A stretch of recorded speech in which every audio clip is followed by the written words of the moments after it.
Welcome friends. ये जो dictation है आपकी 80 शब्द प्रति मिनट की दर से बोली जाएगी। इसमें आपके डिक्टेशन के करंट के मुद्दे और रामधारी गुप्ता का खंड सेकंड से भी मुद्दे उठाए गए हैं। डिक्टेशन स्टार्ट करेंगे 3 सेकंड में। स्टार्ट।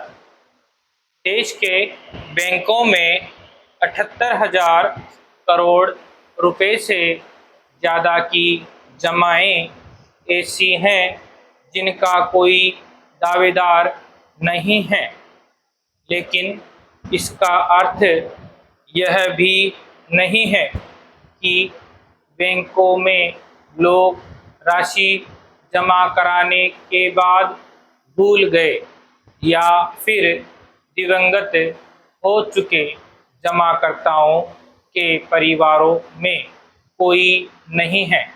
असल वजह यह है कि बैंकों की ओर से तय दावेदार की परिभाषा में जो शर्तें रखी जाती हैं उनका पूरा होना कई बार मुश्किल हो जाता है। नियमों की प्रक्रिया ही इतनी जटिल है कि इतनी बड़ी रकम उनके वास्तविक हकदारों को मिल ही नहीं पा रही। खास तौर से ऐसे मामले ज़्यादा हैं जिनमें जमाकर्ता पिछले 10 साल से खातों में लेन देन ही नहीं कर रहे हैं या फिर दिवंगत होने वाले जमाकर्ताओं ने खाते के संचालन के दौरान अपने किसी नॉमिनी का नाम दर्ज नहीं किया। चेंज। नियम कायदों की उलझनों के बीच अटकी इतनी बड़ी रकम वास्तविक हकदारों तक पहुंचाने के प्रयास भी आमतौर पर होते ही नहीं। बैंकों के पास इन शर्तों की पालना नहीं होने पर दूसरे विकल्प भी हैं, लेकिन असल बात तो यह है कि समूची प्रक्रिया इतनी जटिल है कि खाता धारक के परिजनों को चक्कर काटने पड़ते हैं। एक वक्त ऐसा आता है कि हार थक कर वे दावा करना ही छोड़ देते हैं। नियमों में इस तरह की खामियों को अन्यायपूर्ण और लोगों का दखल हड़पने की मंशा को बढ़ावा देने वाला ही कहा जाएगा। आज जब एक ही क्लिक में बैंकों से खातों का लेन देन डिजिटल तरीके से होने लगा है, तकनीकी दृष्टि से नित्य नए प्रयोग भी होने लगे हैं। ऐसे दौर में सवाल यह है कि संबंधित बैंक आखिर उनके यहाँ जमा रकम को दावेदारों तक पहुँचाने का जतन क्यों नहीं करते, जबकि यह साबित तथ्य है कि 78,000 करोड़ रुपए की बड़ी रकम बैंकों की नहीं बल्कि ऐसे पर दूसरों का हक है।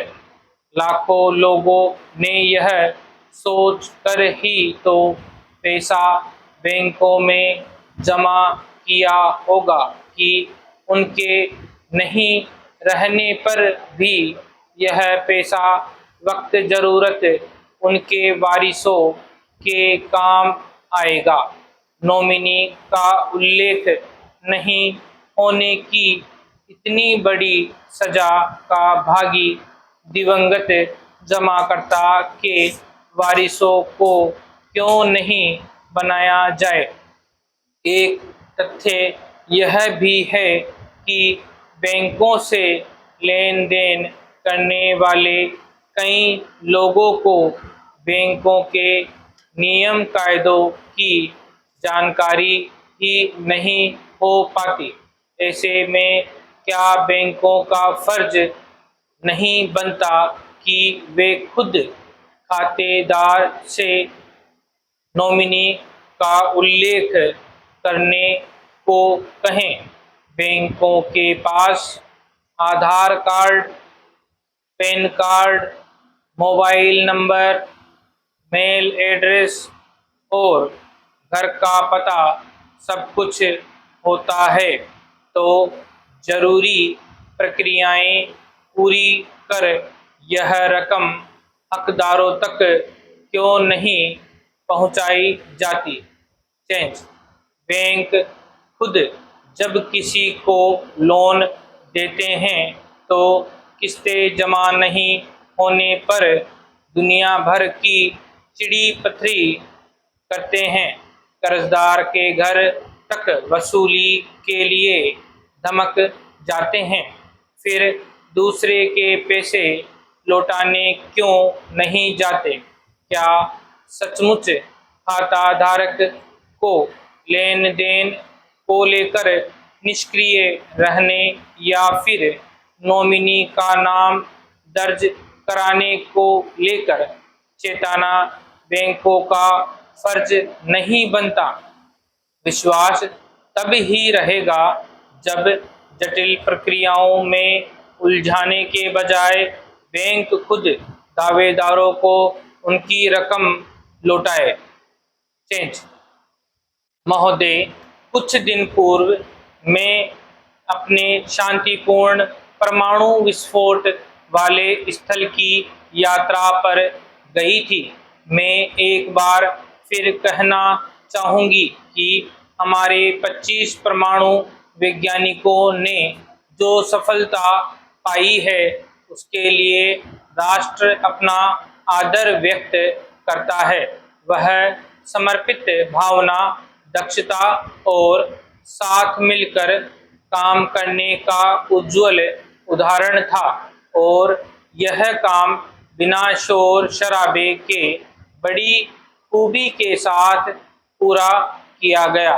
परमाणु ऊर्जा आयोग इसके निष्कर्षों की छानबीन कर रहा है और उसकी आरंभिक रिपोर्ट शीघ्र मिलने की आशा है। मुझे विश्वास है कि वैज्ञानिक समुदाय को देश की अपेक्षा और भी ज़्यादा प्रसन्नता हुई है।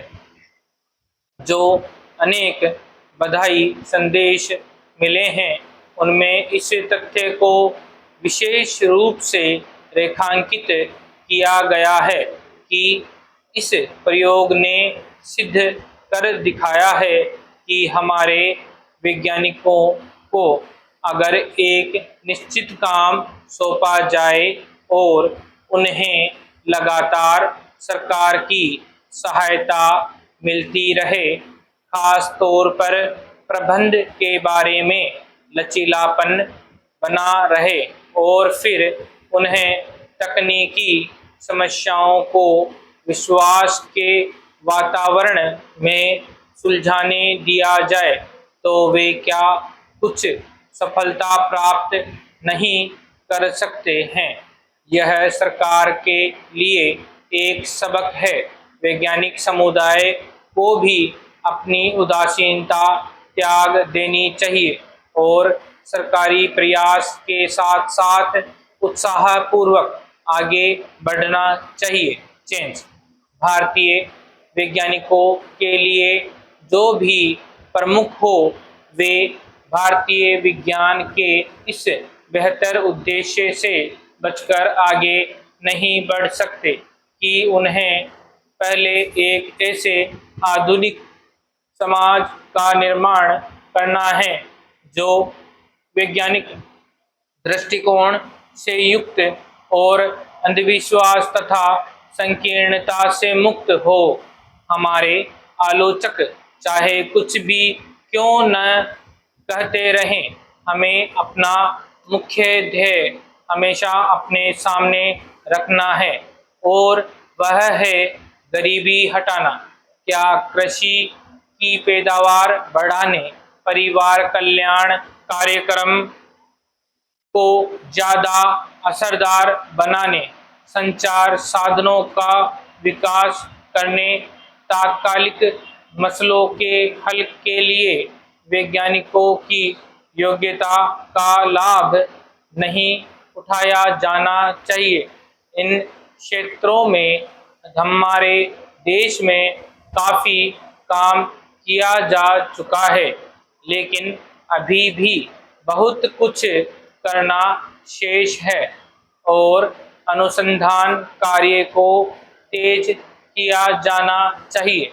हमारा ध्यान परमाणु ऊर्जा के शांतिपूर्ण और लाभदायक प्रयोग की ओर बरबस खिंच जाता है। क्या हम अपने साधनों और अपने ऊर्जा भंडार को बढ़ाने के लिए इसकी महान संभावनाओं की अनदेखी कर सकते हैं?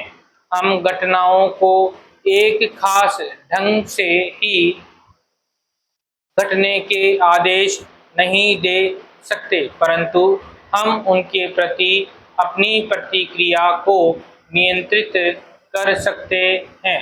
पिछले साल इन दिनों हमने तेल और मुद्रा संकट के आरंभिक परिणामों को महसूस किया था। तेल, उर्वरक और अनाज के भाव विश्व की मंडियों में तेजी से बढ़े हैं। हमें देश के अंदर ही तेल के नए क्षेत्रों का पता लगाने के लिए अपनी समस्त वैज्ञानिक प्रतिभाओं को एकजुट करना होगा। वैज्ञानिकों और तकनीकी विशेषज्ञों का समुदाय राष्ट्र के वैज्ञानिक और तकनीकी प्रयासों पर सरकार की कुछ आर्थिक नीतियों के प्रभाव के बारे में चिंतित है। गत 18 महीने में हमारी पहली प्राथमिकता रही है मुद्रास्फीति पर नियंत्रण पाना। समाप्त। अगर डिक्टेशन आपको अच्छी लगी हो तो चैनल को लाइक, शेयर और सब्सक्राइब करना ना भूलिएगा फ्रेंड्स। Thank you friends.